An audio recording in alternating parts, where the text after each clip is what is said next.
మా పూండి గోవిందపురంకి చెందిన పాపాల శ్రీను ఇప్పుడు భూ కబ్జాదారుడిగా తయారయ్యి నిన్న నా మీద నిరాధారమైన ఆరోపణలు చేశాడు. అసలు ఆధారము లేని ఆరోపణలు చేసి ఏదో బురద జల్లాలని నువ్వు చూస్తున్నావు. కరోనా టైంలో పాస్ అయినట్టు జడ్పీటీసీగా ఎదురు వ్యక్తి పోటీ లేకుండా నిల్చొని వేరే పార్టీ ఏజెంట్లు కూడా లేకుండా నేను పోటీలో గెలిచానని నువ్వు విర్రవీగుతూ ఒక రాజకీయ నాయకుడినని, ఒక పెద్ద రాజకీయ నాయకుడినని విర్రవీగుతున్నావు. నీ అవినీతి భాగోతము, నీ దుర్మార్గపు చర్యలు అంతా ఈ పూండి ప్రధానికానికి, ఈ చుట్టుపక్కల గ్రామాలకు అందరికి కూడాను తెలిసిన విషయం. ఏదైతే గోనాలపాడులో ఉన్న గ్రామస్తులు ప్రతి కుటుంబం మధ్య చిచ్చు పెట్టి, ఇద్దరి అన్నదమ్ముళ్ళ మధ్య, అక్క చెల్లెల మధ్య చిచ్చు పెట్టి, గోనాలపాడులో ఉన్న పూర్తి భూములు అన్యాక్రాంతంగా తీసుకొని అక్కడ 1 లక్ష రూపాయలు సెంటు ఉంటే 20,000 రూపాయలు అతి తక్కువ రేటుతో నువ్వు వాళ్ళ దగ్గర అక్రమంగా దోచేసి గోనాలపాడు చెందిన వ్యక్తుల కాయ కష్ట రక్తాన్ని నువ్వు పిండి నువ్వు జలగగా మారి నీ యొక్క అభివృద్ధి పునాదులు వేసుకున్నావు. నీ యొక్క పరిస్థితి తెలియనిది కాదు. అదే గోనాలపాడు గ్రామంలో సర్వే నంబరు 220లో 345 ఈ సర్వే నంబర్లో సుమారు 84 సెంట్లు చదునుపల్లి సింహాచలం అనే నీకు ఒక బెనామీ పేరును క్రియేట్ చేసుకొని వాడిని అడ్డం పెట్టుకొని నువ్వు అక్రమంగా 4 కోట్ల రూపాయలు దోచేసావని మన ప్రెస్ మీట్ లో నేను తెలియజెప్పడం జరిగింది. ఆ మాటకి నిన్న నువ్వు కౌంటర్ వేస్తూ నా తాలూకు అనుచరుడు వాడు నాకు సాయం కోరి వచ్చాడు, నేను సహాయం చేశానని చెప్పావు. వాస్తవ విషయం చెప్పనా? నీ తాలూకు అనుచరుడైతే వాడికి సాయం చేయాలి గాని ఆ యొక్క భూమిని నీవు అన్యాక్రాంతం చేయడానికి ఏదైతే నీ సొంత భార్య, అదే Palana Sravani document ZP vice chairman అయిన పాలన శ్రావణి అదే సర్వే నంబర్లో గుజ్జు సావిత్రినే ఒక కొత్తపేట మహిళకి రిజిస్ట్రేషన్ చేసింది. ఈ డబ్బులు ఎవరికి చెందే? ఆవిడ దగ్గర 15 లక్షల రూపాయలు తీసుకొని నీ సొంత భార్య శ్రావణి అమ్మిన డాక్యుమెంట్ తాలూకు వివరాలు.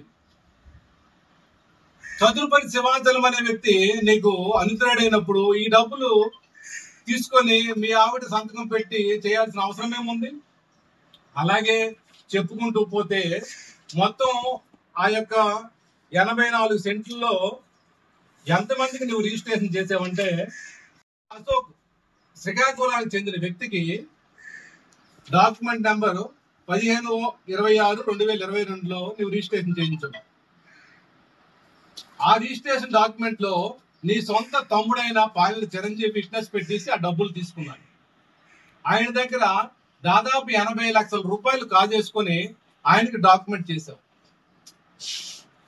మళ్ళీ మెట్ట మురళీధర్ అనే వ్యక్తికి డాక్యుమెంట్ నంబరు 27/44లో 2022లో ఆయనకు ఒక 25 మూరలు అమ్మి ఆయన దగ్గర 30 లక్షలు తీసుకొని ఆ డాక్యుమెంట్ కూడా నీ సొంత తమ్ముడైన పాలన చిరంజీవులు, మీకు జూమ్ చేస్తే కనిపిస్తుంది, పాలన చిరంజీవులు కూడా విట్నెస్ పెట్టి అమ్మకం కొనసాగించి బినామీల పేర్లు చెప్పుకొని ఆ డబ్బులు దండుకుందాం.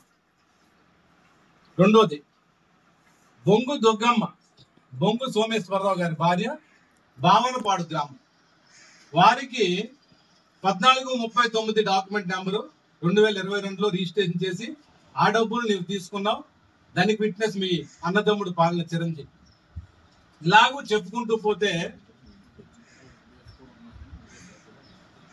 మెట్ట జగ్గునాయుడు మేషారు, ఆయనకి అమ్మావు 10 మూరలు అమ్మావు. అలాగే డొక్కర్ సింహాచలం ఎత్తు కూడాను డాక్యుమెంట్ నెంబర్ 2293/2022లో అమ్మాం. ఇలాగ అమ్ముకొని దాదాపు 4 కోట్ల రూపాయలు అమ్మాం. ఇది నిరాధారమైన ఆరోపణలు కాదు, విత్ ప్రూఫ్ తో నేను వచ్చాను. ఇది వాస్తవమా కాదా? ప్రభుత్వ భూమి నువ్వు అన్యాక్రాంతం చేసి 3-4 కోట్ల రూపాయలు తీసుకొని ఈరోజు నా అనుచరుడు ఆడికి సాయం చేస్తామంటే ఈ 4 కోట్ల రూపాయలు ఎవరికి దక్కే? దానికి సమాధానం చెప్పాల్సిన బాధ్యత నువ్వు తీసుకోవాలి అని చెప్తూ నువ్వు ఎదుటి వ్యక్తికి నీతి కబుర్లు చెప్తున్నావు. నువ్వు పక్కాగా భూ కబ్జా ఇన్ని డాక్యుమెంట్లు తయారు చేసి దాదాపు 20 మంది అలాగే మడేవారిపేటకు చెందిన వ్యక్తుల దగ్గర 2 డాక్యుమెంట్లు అమ్మి వాళ్ళ దగ్గర డబ్బులు తీసుకున్నావు. అది కూడాను మీకు వీడియో ప్లే అవుతుంది. ప్రతి ఒక్కరు కూడా సాక్ష్య దారాలతో ఎవరైతే నీ దగ్గర డబ్బులు ఇచ్చి కొని ఆ భూమిని నీవు రిజిస్టర్ చేసి ఒక గవర్నమెంట్ భూమిని అమ్మావో వారు మోసపోయి మా దగ్గరకు వచ్చి లబోదీపం అంటే న్యాయం చేస్తామని మేము చెప్పడం జరిగింది. ఇలా ప్రాంతం చేసి డబ్బులు కొట్టేసావా లేదా? ఈరోజు అలాంటి డబ్బులతో నువ్వు ఒక పెద్ద ఇల్లు కట్టుకున్నావు. స్థితి గురించి మాట్లాడావు. నీ స్థితి ఎలాంటిదో ఎప్పుడు ఏ స్థితిలో ఉన్నావో తెలుసు. గత సంవత్సరం కిందట వరకు నీ ఇంటికి వస్తే 3 కూర్చోడానికి కుర్చీలు కూడా లేవు. ఈ ఉప్పరపేట గోనాలపాడులో అమ్మిన సొమ్ముతో ఒక పెద్ద బంగళా కట్టించావు. ఎవరి డబ్బులు అవి? ఇవి ఫ్రీగా వచ్చాయి, గవర్నమెంట్ ల్యాండ్ తో వచ్చాయి, అమ్మితే వచ్చాయనే ఉద్దేశంతో ఒక పెద్ద ఇల్లు కట్టేసి గోనాలపాడు రక్తము చెందిన వ్యక్తుల తాలూకు రక్తంతో నీవు ఇల్లు కట్టావు. మళ్ళీ నీ భూ కబ్జాలు చెప్తే ఇంకా చాలా ఉన్నాయి.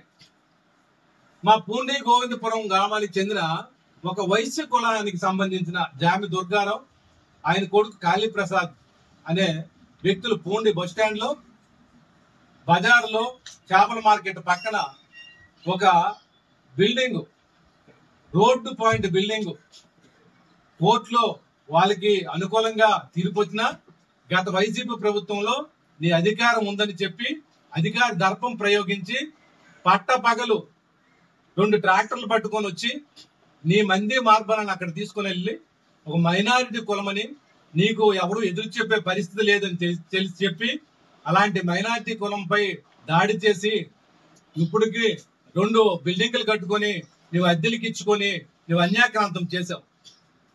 వాళ్ళు లబోదిబోం అంటూ అసలు వాళ్ళకి బలం లేక అలాగ విడిచిపెడితే ఈ రోజు వరకు అది నీ ఆధీనంలో ఉండి నీ యొక్క అన్యాక్రాంతం జరిగింది. నీవు ఎలాంటి దౌర్జన్యం చేసావో వారికి ఏ విధంగా పట్టపగలు రోడ్డు మీద మా ఊరు భూములే సరిపోక ఇంత పక్కనున్న గ్రామము పిఎంపురానికి సంబంధించిన భూముల్లో చిన్నమూరాపురం ఆర్చి ఎదురుగా ఉన్న మరిడమ్మ గుడి ఒకటి కట్టారు. ఆ మరిడమ్మ గుడి పక్కన రియల్ ఎస్టేట్ వేసి మరిడమ్మ గుడికి అలాట్ చేసిన భూమిని కూడాను దాదాపు 5 సెంట్లు అంటే ఈరోజు road point tar road point value చూస్తే ఇంచుమించు 30-40 లక్షల రూపాయల ఆస్తి. ఆ 40 లక్షల రూపాయల ఆస్తి కూడాను నువ్వు కాజేసి ఒక అమ్మవారి గుడి తాలూకా ఆస్తినే నీవు కాజేశావు. ఆ విషయంలో పెద్దమరాపురం పెద్ద మనుషులు నీకు పిలిచి చేవాట్లు పెట్టి గడ్డి పెట్టిన సందర్భాలు కూడా ఉన్నాయి. అది కూడా నువ్వు చేసిన భూ కబ్జాకి అదొక మచ్చుతునక. నువ్వు చెప్తున్నావు ఎదుటివాడి నేనేదో అవినీతి పరుడిని లేకపోతే నేను ఏదో భూ కబ్జాదారుడిని. ముందు దీనికి నువ్వు సమాధానం చెప్పాల్సిన అవసరం ఉంది. అందుకోసమే విత్ ప్రూఫ్ తో నేను ఈరోజు ప్రెస్ మీట్ ముందుకు వచ్చాను. అలాగే చూసుకుంటూ పోతే లో ల్యాండ్ సీలింగ్ ఉంది, అది రోడ్డు పాయింటే. అది ల్యాండ్ సీలింగ్ భూమి డొక్కర్ రామారావు అనే అధీనంలో ఉంటే అది నీ తండ్రి పాలిన వెంకయ్య ఎవరైతే ఉన్నారో ఆ భూమి ఆయనకి జడిపించి ఆయనకి భయపెట్టి ఇది ల్యాండ్ సీలింగ్ భూమి, మిగతాది మీరు అమ్ముకోవాలంటే నాకు కొంత ఇవ్వకపోతే నేను ఒప్పుకోను అని చెప్పి డొక్కర్ రామారావు అనే వ్యక్తి దగ్గర 10 మూరలు 15 మూరలు కబ్జా చేసి ఈరోజు నీ సిమెంట్ గోడౌన్ కి నువ్వు వాడుకుంటున్నావు. పాలి శ్రావణి పేరు కూడా రిజిస్టర్ అయ్యి ఉంది. అది భూ కబ్జా అంటే. అలాంటి భూ కబ్జాలు చేసి అన్యాక్రాంతాలు చేసి ఎదుటి వాడి మీద బురద జల్లుతున్నావు. నువ్వు నీతివంతుడు అని చెప్తున్నావు. అలాగూ చెప్పుకుంటూ పోతే బెండికొండలో ఎంత ఆక్యుపై చేసావో తెలియదు అనుకుంటున్నావా? నువ్వు జిరాయితీగా మార్చింది కొంత, ఆక్రమించుకున్న స్థలం ఇంకెంతో, అది కూడా మేము కూడా వెలుగులోకి తెచ్చి అది కూడా ముందు పెట్టాల్సిన అవసరం ఉంది. నువ్వేదో మా మీద అభాండాలు వేసి నిరాధారమైన ఆరోపణలు చేసి అది వాస్తవాలు నిజమైపోవు. దానికి సంబంధించిన వ్యవహారం కూడా నేను ముందు నీకు చెప్తాను. ఫస్ట్ నీ తాలూకు అన్యాక్రాంతమైన విషయాలు మీ దృష్టిలో పెడుతున్నా. ఇది జనాలకు కూడా తెలియాల్సిన. పలాసాలు, శివాజీ నగర్లో, తిలక్ నగర్ లో నీవు చేసిన అన్యాక్రాంతం లాంగిట్యూడ్ యాటిట్యూడ్ తో కలిపి ఈ సైట్ ఉంది. నువ్వు తిలక్ నగర్ లో కూడా భూ కబ్జాలు చేస్తావు, ఉండిలో చేస్తావు, గోనాలపాడులో చేస్తావు, పెద్దమూలాపురంలో చేస్తావు. అన్ని దగ్గరలో నీవు భూ కబ్జాలు చేసేసి ఎదుటి వాళ్ళ మీద బురద జల్లే ప్రయత్నం చేస్తావు. ఇది నీ నిర్వాహకం. ఇలా చెప్పుకుంటూ పోతే చాలా ఉన్నాయి. నేను రోజుకోకి వెలికి తీసి ఇంకా ప్రజల ముందు పెడతాను. ఇప్పుడు దొరికిన ఈ యొక్క పురాతన తవ్వకాల్లో దొరికిన ఆనిముత్యాలు ఇవి. ఇంకా ముందు కూడాను ఇంకా బయట పెట్టాల్సిన అవసరం ఉంది. నీ ఇంటి ముందున్న మా ఊరు ల్యాండ్ లార్డు పెద్ద ఆయన తాలూకు భూ కబ్జా చేసి ఎదుర్కొన్న కళ్ళం భూమిని కూడాను నువ్వు కబ్జా చేసి నువ్వు ఆక్యుపై చేసుకున్న పరిస్థితి ఊరందరికీ తెలిసినదే. అంతేకాదు, నీ సొంత అన్నయ్య కొడుకైన అందుడు పాలిన దాలై పేరును ఉన్న డీపట్టా ల్యాండ్ వాళ్ళ పేరును రాయించుకొని బినామీగా ఉంచేసి కనీసం వారికి కూడాను సాగు చేసుకోకుండా ఆ డీపట్టా ల్యాండ్ వాళ్ళ పేరునున్నా సరే అది నీవు తీసుకొని నీవు గుప్పెట్లో పెట్టుకొని నీవు అన్యాక్రాంతం చేసుకొని అది కూడా సొంత అన్నదమ్ముల దగ్గర కూడాను నీ సేతువాటం ప్రదర్శించి ఆ భూములు కూడా కాజేశావు. ఇది వాస్తవమా కాదా? నీ కుటుంబంలో ఎన్ని జరుగుతున్నాయో అవి కూడా రాను పైకి వస్తాయి. నీ ఎదుటిన్న కళ్ళం భూముల్లో గాని మిగతా భాగాలతో జరుగుతున్న వ్యవహారాలు కూడా నీ అన్నదమ్ముల మధ్యన త్వరలో బయటపడతాయి. అది కూడా మేము చూస్తూ ఉంటాం. మళ్ళీ నువ్వు నా పైన అభియోగం చేసి గనియాబంద్ చెరువు గురించి మాట్లాడు. అసలు గనియాబంద్ చెరువు అంటూ నీకేం తెలుసు? అసలు గడిచిన 2004 నుంచి 2014 వరకు దాదాపు 10 సంవత్సరాలు నీ కాంగ్రెస్ ప్రభుత్వం ఉంది. అలాగే 2019 నుంచి 2020 వరకు వైసీపీ ప్రభుత్వం ఉంది. ఆ 15 సంవత్సరాల కాలంలో నువ్వు చేసిన అభివృద్ధి ఏమిటి? అసలు గనియాబంద్ అంటే బస్ స్టాండ్ రోజు వెళ్తుంటున్నావు కదా, గనియాబంద్ వైపు ఏ పరిస్థితిలో ఉంది ఒక్కసారైనా వాటి వైపు చూసావా? నువ్వు బురద జల్లే ప్రయత్నం చేస్తున్నావు. కానీ అసలు గనియాబంద్ చెరువుకి ఒక మంచి సంకల్పంతో అభివృద్ధి చేద్దామని మేమందరం కూడా కంకణం కట్టుకొని దానికి ఒక ప్లాన్ ఆఫ్ యాక్షన్ తయారు చేసుకొని ముందుకెళ్తుంటే ఆ గనియాబంద చెరువుని ఈరోజు బాగా డెవలప్ చేశామని దురుద్దేశంతో ఆ క్రెడిట్ ఏదో మాకు దక్కిపోతుంది, ఇన్ని సంవత్సరాలు నేను గవర్నమెంట్ లో ఉన్నాను, కనీసం కొంచెం పని చేయలేకపోనని ఒక బాధతో ఆ డెవలప్మెంట్ ని ఆపాలనే ప్రయత్నం చేశాం. ఎన్నో ఇబ్బందులు పెట్టు, అయినా సరే మేము వెనక్కి తగ్గకుండా దానికి డెవలప్ చేయడానికి పూనుకొని ఒక నెల రోజుల పాటు 4 ప్రొక్లైన్లు అలాగే ట్రాక్టర్లు పెట్టి పనిచేస్తే ఎంత అవుతుందో తెలుసా? ఎంత అవుతుంది? నువ్వు ఎప్పుడైనా జయించావా? ప్రజా అవసరాల గురించి నీకు చేయించావా? నీకు అంత దొమ్ము ఉందా? 10 రూపాయలు ప్రజల గురించి ఎప్పుడైనా ఖర్చు పెట్టావా నువ్వు? ఈ అవకాశం వస్తుంది అని మేము ఎదురు చూస్తూ ఢిల్లీ నుంచి ఢిల్లీ వరకు గనియాబంద్ చెరువు డెవలప్మెంట్ గురించి ఫైల్ పట్టుకుని వెళ్తే ఎక్కడ కూడా ఏ అధికారులు కానీ ఆ రాజకీయ నాయకులు కొన్ని ప్రస్తుతానికి మా దగ్గర గ్రాంట్ లేదు అని చెప్పి చూస్తే ఎట్టి పరిస్థితుల్లోనే డెవలప్ చేయాలని సత్సంకల్పంతో ముందుకు వెళ్లి మన హయాంలో గనియాబంద్కి ఒక మార్పు తెద్దామన్న ఉద్దేశంతో అవసరమైతే మన సొంత డబ్బులు కట్టుకొని మనం పనిచేద్దాం, నెక్స్ట్ ఇయర్కో ఆ నెక్స్ట్ ఇయర్కో ఫుల్ ఫ్లెడ్జ్డ్ గా అది ఒక వాకింగ్ ట్రాక్ గా అలాగే ఉద్యానవనంగా తీర్చిదిద్దామని సొంత డబ్బులు సుమారు 6 నుంచి 7 లక్షల రూపాయలు మా సొంత డబ్బులు ఖర్చు పెట్టి 4 ప్రక్రియలు పెట్టి మేము బాగు చేస్తే వాళ్ళ దగ్గర చికెన్ షాపుల దగ్గర, మటన్ షాపుల దగ్గర 10,000 15,000 తీసుకున్నామని అభియోగాలు పెట్టావు. 10,000 15,000 వాళ్ళకి ఏదైతే చికెన్ సెంటర్లు, మటన్ సెంటర్లు ఉన్నాయో, నీవు ఇంతకు ముందు వాళ్ళకి పూర్తిగా షాపులు తీయడానికి ఎన్నో ప్రయత్నాలు చేసావు. వారందరూ మా దగ్గరికి వచ్చి గోడు వెళ్ళబేసుకుంటే పొట్టకూటుకు వచ్చి మామూలు పేద జీవితాలు నలిగిపోతాయనే ఉద్దేశంతో మేము అప్పటి నుంచి వాళ్ళకి సెక్యూర్ ఇచ్చుకొని వస్తే, ఈ రోజు చెరువు డెవలప్మెంట్ చేస్తామని ముందుకు వస్తే వారందరూ కూడాను మమ్మల్ని బతిమాలి ఇటు పరిస్థితుల్లో మమ్మల్ని తీకండి, మేము బ్రతుకుతామంటే రెండో ఆలోచన లేకుండా అక్కడ ట్రాఫిక్ ఇబ్బంది ఉండకూడదు, ట్రాఫిక్ చాలా ఇబ్బంది ఉంది చేపల మార్కెట్ దగ్గర, అది మీరు వెనక్కి వెళ్ళి మాకు సహకరిస్తే మేము కూడా సహకరిస్తామంటే మేము వెనక్కి వెళ్తాము.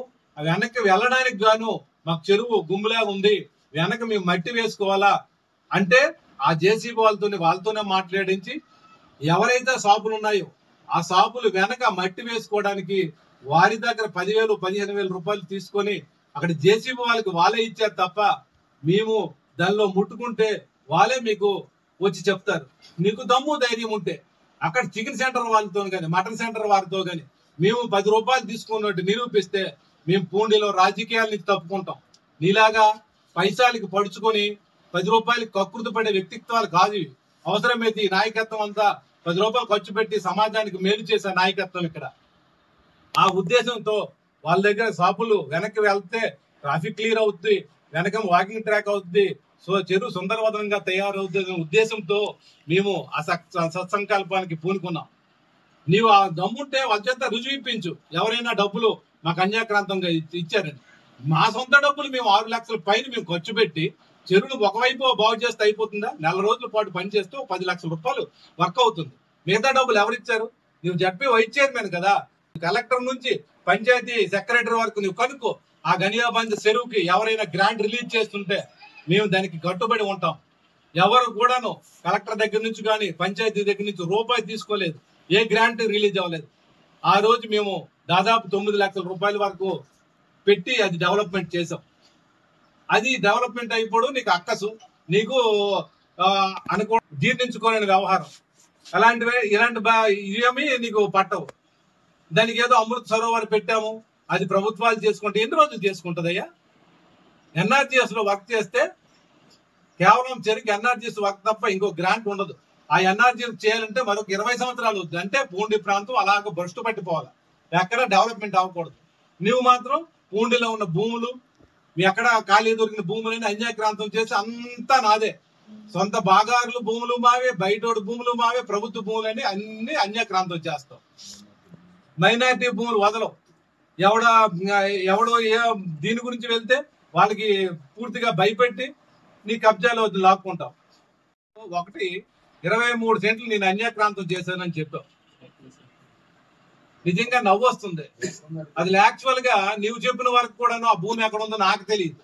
నువ్వు ప్రెస్ మీట్ ఇచ్చిన తర్వాత నిన్నటి నేను వెతుకుతున్నా ఎక్కడ ఉందా భూమి, ఎక్కడ ఉందన్న భూమి.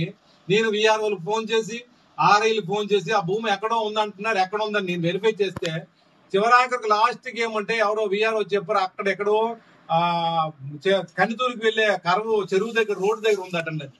తీరా అక్కడికి వెళ్ళి చూస్తే అక్కడ రైతులు పొలాల మీద ఓబాలు రైతులు దమ్ములు పెట్టుకుంటున్నారు. ఏమయ్యా ఇలాగా నేను అన్యాక్రాంతం చేశాను, నేను ఆక్యుపై చేశానని చెప్పి అడిగితే ఎవడా చెప్పిన బెదవా చెప్పు తీసుకోవటాలని తిరిగి రైతులు అన్నారు. ఒళ్ళు జాగ్రత్త పెట్టుకొని ఎదుటి వాళ్ళ మీద ఆరోపణలు చేసినప్పుడు సబ్జెక్ట్ తెలుసుకుని మాట్లాడు. ఏదో కాగితం ఉంది కదా అని పిచ్చి పిచ్చి వ్యాసాలు వేసి పిచ్చి కాగితాలు చూపించి ఒక ఎదుటి వ్యక్తి మీద అబాండాలు వేసే ప్రయత్నం మాత్రం చేయకు. నేను ప్రతి ఒక్కటి ప్రూఫ్ తో సహా నీకు చూపిస్తున్నాను. నీవు చేసిన బోనాల బోర్డు భూముల్లో గాని, అలాగే వైశ్య కుటుంబం చేసిన అన్యాక్రాంతం చేసిన భూ కబ్జా భూముల్లో గాని, అలాగే మరిడాం గుడి విషయంలో గాని, అనంతగిరి భూమి విషయంలో గాని, నీ ఇంటి ఎదురుగా ఉన్న కల్లం భూముల్లో గాని ఇవన్నీ ఆక్యుపై చేయడం నీవు వాస్తవం కాదా? అవసరమైతే నీకు దమ్ము ఉంటే ఇది నాది కాదని నేను చెప్పించు. బోనాల పాడులో నీవు 20 మందితో ఒక్కడితోనైనా నేను భూమి ఫలానా వాడి దగ్గర కొనలేదని ఒక్కడితో స్టేట్మెంట్ ఇప్పించు. అందరి దగ్గర డబ్బులు లాగేసి ఎదుటోడి మీద బురద జల్లే ప్రయత్నం చేస్తావా? ఇంట్లో కూర్చొని ప్రెస్ మీట్ పెట్టి కళ్ళు నెత్తికెక్కినట్టు మాట్లాడితే ఎవడిక్కడ గాజులు తొడుక్కున్నాడు లేడు. ఒళ్ళు జాగ్రత్త పెట్టుకుని మాట్లాడు. పిచ్చి పిచ్చి ప్రలాపనలు పెడితే మాత్రం పద్ధతి ఉండదని ఈ సందర్భంగా నీకు హెచ్చరిస్తున్నా. ఇక సావిత్రి వ్యక్తి మా నాన్నకు రెండో భార్య కుమార్తె. మా నాన్న ఏదైతే అభియోగం పెట్టావో బస్ స్టాండ్ లో భూమిని, అది మా నాన్న స్వార్జితం. అప్పుడున్న పరిస్థితులు బట్టి ఆ భూమి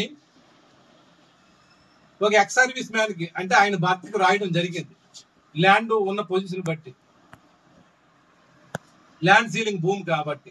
అలాంటప్పుడు వరకల సావిత్రి అనే వ్యక్తి ఎప్పుడైతే కోట్ల విలువ చేసే భూమి అయిందో, మేమందరం ఫ్యామిలీ అందరం కూర్చొని మేము మాట్లాడుకునే తరుణంలో దానికి ఆ వరకల సావిత్రి అనే వ్యక్తికి కొంచెం దురాశకు పోయి, ఈ మొత్తం నా పేరున అయిపోతే నేను కోటీశ్వరం అయిపోతానని దురుద్దేశంతో పన్నాగం పన్నింది.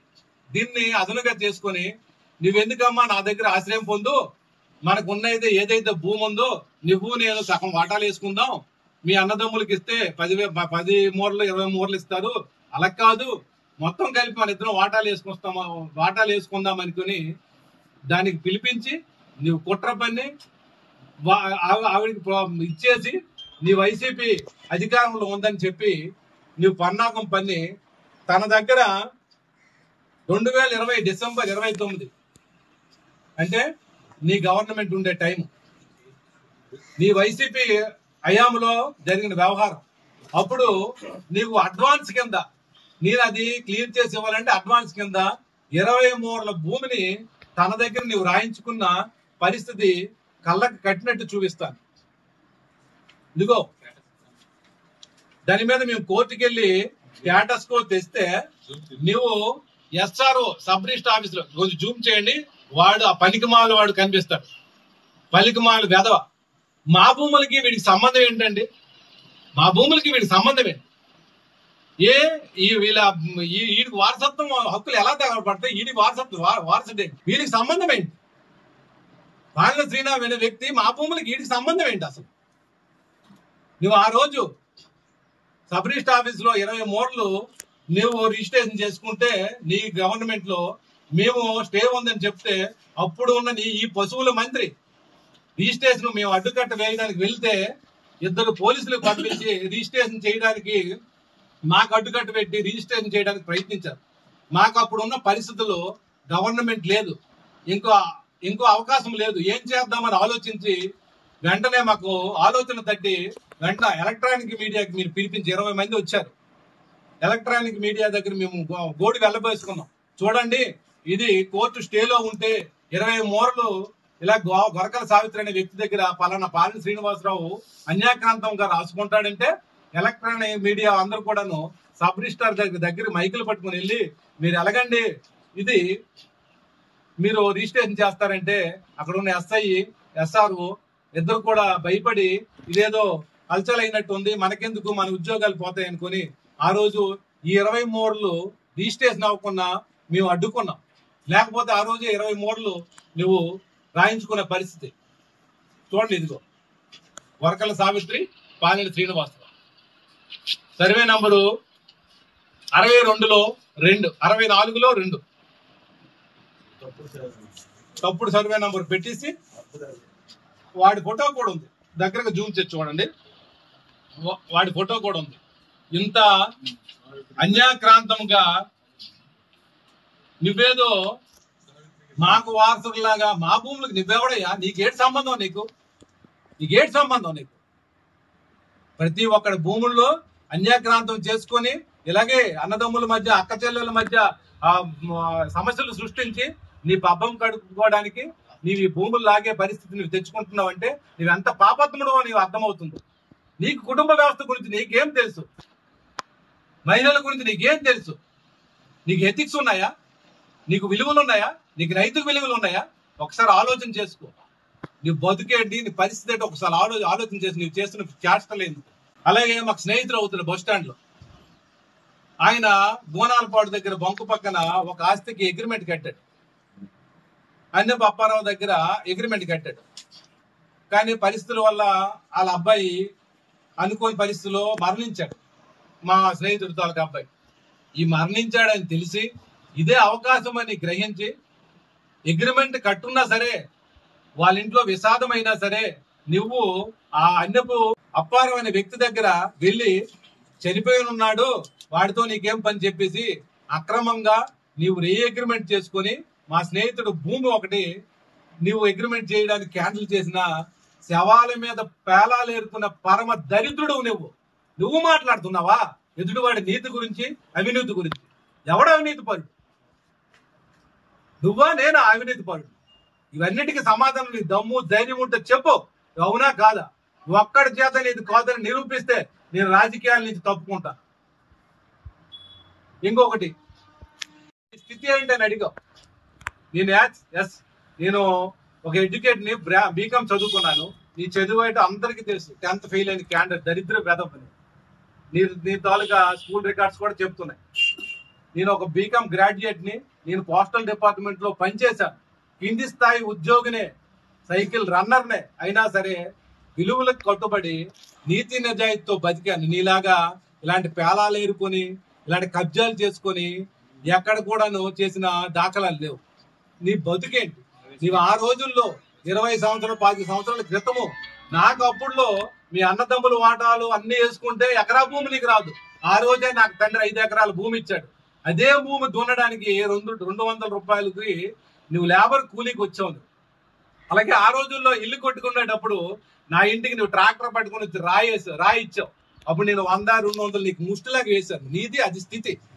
నీ స్థితి గురించి మాట్లాడుతున్నావు నువ్వు. స్థితి ఎవరి స్థితి ఏంటో అందరికీ తెలుసు. నేను ఆ రోజే నేను నీకు ఇచ్చే స్థాయిలో ఉన్నాను, నువ్వు నా దగ్గర తీసుకునే స్థాయిలో ఉన్నావు. స్థితి గురించి మాట్లాడి నీ వ్యాపారాల గురించి మేమేదో మాట్లాడాము. నేను అసలు వ్యాపారంగా నీ బతికిన తప్ప నేనేం చేయలేదని పెద్ద కబుర్లు ఆడుతున్నా. ఈ వ్యాపారం ఏంటయ్యా? ఈ వ్యాపారం ఏంటి తెలియదు అనుకుంటావు ఏంటి? 20-25 సంవత్సరాల క్రితము మీ తల్లి పాలిన సీతమ్మ నువ్వు దొంగ సారా వ్యాపారం చేసి ఇదే పూండి కొత్త చెరువు వెనక ఉన్న నుయ్యి ఉంది, బోడి నుయ్యి అంటారు. ఆ నుయ్యిలో నైట్కి నైట్ కొన్ని 100 బస్తాలు దాచుకొని నువ్వు దొంగ సారా వ్యాపారం చేసి నీవు జిల్లా పోలీసులకి దొరికిపోయి నీకు అరెస్ట్ చేసే పరిస్థితికి వస్తే ఈరోజు పెద్ద ఆయన ఆ ఇద్దరు అన్నదమ్ములు నీ గుమ్మం దగ్గర నిలబడి నీకు కాపాడితే ఈ రోజు నీవు స్థితిలో ఉన్నావు. నువ్వు వ్యాపారాలు చేసావా? ఏ దొంగ వ్యాపారాలు చేసావయ్యా? ఇలాంటి దొంగ వ్యాపారాలు చేస్తే నీ బతికావా? నువ్వు స్థితిగతుల గురించి మాట్లాడుతున్నావు. ఒక్కసారి ఆలోచన చేయి, ఎవరి స్థితి ఏంటో ఇదేంటో. ఇప్పుడు నువ్వు చేస్తున్న బతుకు, నువ్వు ఇల్లు పెద్ద కట్టేసాను అనుకున్నావు. నీకు రోజు ఖర్చు ఎంత నీకు అవుతుందో తెలుసా? నాకు రోజు ఖర్చు ఎంత అవుతుందో తెలుసా? మా ఇంట్లో కుక్క ఒకటి ఉంది. ఆ కుక్కకి ఖర్చు పెట్టినంత ఖర్చైనా నువ్వు ఒక రోజులో ఖర్చు పెట్టుకో. నీ స్థాయి అది. అంటే నేను వ్యక్తిగతంగా మాట్లాడుతానంటే నువ్వు నిరాధారమైన ఆరోపణలు చేసావు కాబట్టి నేను వ్యక్తిగతంగా మాట్లాడుతున్నా. నీ స్థాయి కుక్క స్థాయి, నా ఇంట్లో కుక్క స్థాయి నీ స్థాయి. నువ్వు మాట్లాడుతున్నావు. నీవు ఈరోజు రాజకీయ నాయకుడు నేనేదో ఎదిగిపోవాలని అయిపోలేను అని కుతూహల పడిపోయి ఏదో మాట్లాడుతుందని చెప్తున్నా. అసలు రాజకీయ నాయకుడు అంటే ఏంటి? నా రాజకీయ నాయకుడి పరిస్థితి చెప్పనా? నీ వైసీపీ దమ్ము ధైర్యం కలేజాతో ఎవడు కూడా తెలుగుదేశం పార్టీ వ్యక్తి ముందుకు రాని సమయంలో నీ మీద పోటీ చేసి నేను బరిలో దిగి 10,000 ఓట్లు నేను సొంతంగా మా ఇంటి కుటుంబ సభ్యులు మా స్నేహితులు ఎవరు వేయకపోయినా 10,000 ఓట్లు తెచ్చుకున్న ఘనత నాది. అది నా తాలూకు చారిటీ, నా తాలూకు కలేజా. నువ్వేమో కరోనా పాస్ అయినట్టు జడ్పీటీ అయిపోయావు. నువ్వు ఎప్పుడైనా ప్రత్యక్షంగా రాజకీయాల్లో ఎదిగావా? 2001లో నీకు ఓడించాం పూండి గ్రామంలో, తెలుసా నీకు? 2006లో మా సోదరుడు గోపి మీద ఓడిపోయావు, తెలుసా నీకు? 2013లో పూర్తిగా గత్యంతరం లేదు, నాకు లబోదిబో నేను మరి గెలిచే పరిస్థితి లేను. పూండి ప్రజలు నాకు ఎప్పుడు కూడాను ఆదరించడు. నా తాలూకు వ్యక్తిత్వం అందరికీ తెలుసు. నేనెంత నీచుడినో, నేనెంత కుతంత్రాలనో, కుట్రలు పడిన వాడినో అనుకుని తెలిసి 2001 నుంచి ఎప్పటి వరకు ఎప్పుడు ప్రత్యక్ష రాజకీయాల్లో గెలిచిన సత్తా నీకు ఎప్పుడైనా ఉందా నీకు అసలు? 2013లో ఏడ్ చేసావు, పూర్తిగా బోర్ని ఏడ్ చేసి మా ఊరు పెద్ద అయిన దగ్గరికి వచ్చేసి నేను మరి పోటీ చేయలేను, నాకు అంత సత్తా లేదని చెప్పి నా దగ్గర, మా రమణ దగ్గర, గోపి దగ్గర కాలు పట్టుకుంటే, కాలు నువ్వు పట్టుకున్నావు. చూపించనా? కాలు పట్టుకుంటే నీ ముఖం చూసి ఆ రోజు మేమందరం ఊరుకోలేదు. గ్రామ దేవత ఉత్సవాలు జరుపుతాము, గ్రామం ఉమ్మడిగా బాగుపడుతున్న ఉద్దేశంతోనే ఆ ఒక్క కాన్సెప్ట్ కి మళ్ళీ గ్రామం అంతా ఒకటవ్వాలి, మంచి ఉత్సవాలు చేసుకుందామని ఒకే ఒక సదుద్దేశంతో ఆ రోజు మీకు యునానిమస్ ఇచ్చామే తప్ప నీకు జైడ్సో లేకపోతే ఇదేం కాదు. నీ బతుకేటో అందరికి తెలుసు. తర్వాత నువ్వు ఎన్నికయ్యావా? 2000 నుంచి 2001 నుంచి 2025 వరకు ప్రత్యక్ష ఎన్నికలు ఎప్పుడైనా జరిగావా? జడ్పీటీసీ ఎన్నికల్లో నువ్వేంటి ప్రత్యక్ష రాజకీయాల్లో ఉన్నావు? మా ఏజెంట్లు లేరు, మేము బరిలో లేము. నీ ఇష్టాసారం వచ్చిన తర్వాత రిగ్గింగ్ చేసుకొని ఏదో ఓట్లు చెప్పాను చప్పట్లు కొట్టుకుంటున్నావు. కరోనాలో పాస్ అయిన 10th విద్యార్థుల నీ బతుకు నీకు తెలుసు, నాకు తెలీదా? ప్రచారం లేదు, మేము ఎక్కడికి వెళ్ళలేదు. మా తాలూకా మంచితనాన్ని చూసి ప్రజలు 10,000 ఓట్లు మేము గడప దాటకుండా వేసిన సత్తా మాదయ్యా. మా గురించి నేను మాట్లాడతావా? మాకున్న చారిటీ అంటే తెలుసా? 2007లో మదర్ తెరీసా సేవా సంస్థ పెట్టి ఇక్కడ ఉన్న ప్రతి ఒక్క సభ్యులు కూడా చారిటీతో సమాజ సేవతో పనిచేస్తున్న వ్యక్తులు మేము. మాకు ఎవరికి కూడా రూపాయి తినే అలవాటు లేదు, అవసరము కూడా లేదు. నువ్వు అన్నావే రియల్ ఎస్టేట్ చేసి నీతివంతంగా రియల్ ఎస్టేట్ చేసుకుని బతుకుతున్నాం మేము. ఎక్కడైనా నీకు దమ్ము ఉంటే ధైర్యం ఉంటే ఇదే రియల్ ఎస్టేట్ అందరికి ఎదురుగా ప్రెస్ మీట్ ఎదురుగా చెప్తున్నాను. నీకు దమ్ము ఉంటే ధైర్యం ఉంటే నేను చేసిన ఇప్పుడు అభియోగాలు ఏదైనా నా మీద నిరూపించగలవా? ఒక్కడి చేత మాట్లాడించి నేను అన్యాక్రాంతం చేశానే, లేకపోతే చెరువు దగ్గర 10 రూపాయలు తీసుకున్నాను. ఒక్కడి చేత మాట్లాడిస్తే నేను రాజకీయాలు వదిలేసి బయటకు వెళ్ళిపోతాను. నిరాధారంలో నువ్వు కట్టు పెట్టు. ఇలాంటి పిచ్చి పిచ్చి వేషాలు వేస్తే రానున్న రోజుల్లో చాలా గుణపాఠాలు చెప్పాల్సిన అవసరం ఉంటుంది. చెప్పే ముందు మాట్లాడే ముందు ఒళ్ళు దగ్గర పెట్టుకుని మాట్లాడు. పిచ్చి పిచ్చి వేషాలు వేయకు. ఇలాగ చెప్పుకుంటూ పోతే నీ తాలూకు బొక్కలన్నీ బయట పెట్టే రోజులు దగ్గరున్నాయి. చాలా ఒళ్ళు జాగ్రత్త పెట్టుకుని ఉండు అని సందర్భంగా తెలియజేస్తున్నాను. డబ్బులు వసూలు చేశాను అన్నావు. కరోనా టైంలో ఏం చేసావో అందరికీ తెలుసు, పూండి ప్రజలకు తెలుసు. నువ్వు ఈ మంత్రి కలిపి పూండిలో ఉన్న బస్ స్టాండ్ లో ఉన్న వ్యక్తుల దగ్గర 10,000, 20,000, 30,000 దాదాపు 10 లక్షల కలెక్షన్ చేసావయ్యా కరోనా టైంలో. ఆ డబ్బులన్నీ ఏం చేసావు? నువ్వు నీ మంత్రి ఇద్దరు కూడా పంచుకున్నారా? దానికి సమాధానం ముందు చెప్పు. అలాగే ప్రతి విషయంలో కూడాను మా విఘ్నేష్ గారికి, గొరకల విఘ్నేష్ గారికి వాళ్ళ కుటుంబంలో కూడా స్విచ్ పెట్టావు. అక్కడ ఉన్న దాబా ప్లేస్ ఏదైతే ఉందో ఆ దాబా ప్లేస్ కి వాళ్ళ చిన్నానికి ఇద్దరు వైరం పెట్టేసి అక్కడ కూడా 20 మూరలు తీసుకోవడానికి ప్రయత్నించావు. ఇప్పుడు కూడా వాళ్ళు నీ ట్రాప్ లో ఉన్నారు. వాళ్ళకి అర్థం కావట్లేదు, ఎప్పటికీ ఇది వ్యవహారం కాదు, లాస్ట్ కు వాళ్ళ దగ్గరికి వస్తే న్యాయం జరుగుతుందని వాళ్ళకి బుద్ధికి ఎరగడం లేదు. ఇంకా జనాలు ఇంకా ఆ ట్రాప్ లో ఉన్నారు. అలాగే గణేష్ కూడాను ఏం జరిగిందో అందరికీ తెలుసు. ఒక ఎస్టీ కులానికి చెందిన వ్యక్తి పాపం చెరువులో ఏదో చేపలు వేసుకుందాము లేకపోతే గట్టు మీద మొక్కలు పెట్టుకుందామని ఆ బ్రతుకు తొలగి గురించి చేస్తే వాడికి నీ అనుచరుడి చేత చెరువు గట్టు మీదే కొట్టించావు. ఇవన్నీ మర్చిపోలేదు, అన్ని మాకు అందరికీ గుర్తున్నాయి. ప్రతి ఒక్కడికి నీవు చేసిన వేషాలన్నీ అందరికీ గుర్తున్నాయి. రాను ఇంకా నీ కౌంట్ డౌన్ స్టార్ట్ అయింది. ఇన్ని రోజులు ఊరుకున్నామంటే ఏదో చేతకాకు కాదు. మేము బయట పెట్టి ప్రెస్ మీట్ పెట్టామంటే ఆధారాలతో సహా చూపించి మేము బయటకు వెళ్తాం. అలాగే మా గోపి అన్నకి 3 బిల్డింగ్ 4వ ఫ్లోర్ కడితే ఆయన బిల్డింగ్ కట్టేస్తున్నారు.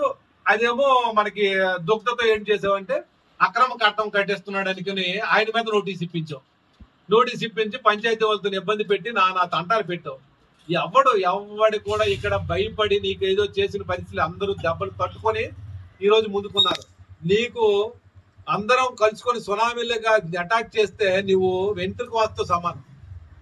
నీవు ఇప్పటికైనా నీకు ఒకటే చెప్తున్నాను, పాపాల శ్రీను, భూ కబ్జాదారుడు శ్రీను, ఇప్పటికైనా నీ ఆటలు కట్టకపోతే ఒళ్ళు జాగ్రత్త పెట్టుకుని మాట్లాడు. ఎదుటివాడికి నిందలు వేసేటప్పుడు నీవెంత నీతిపరుడువో మాట్లాడు. అంతేగాని ఎదుటివాడిని నిద్ర వేసేసి బురద జల్లేసి పిచ్చి వేషాలు వేస్తే మాత్రం పద్ధతి కాదని సందర్భంగా తెలియజేస్తున్నా.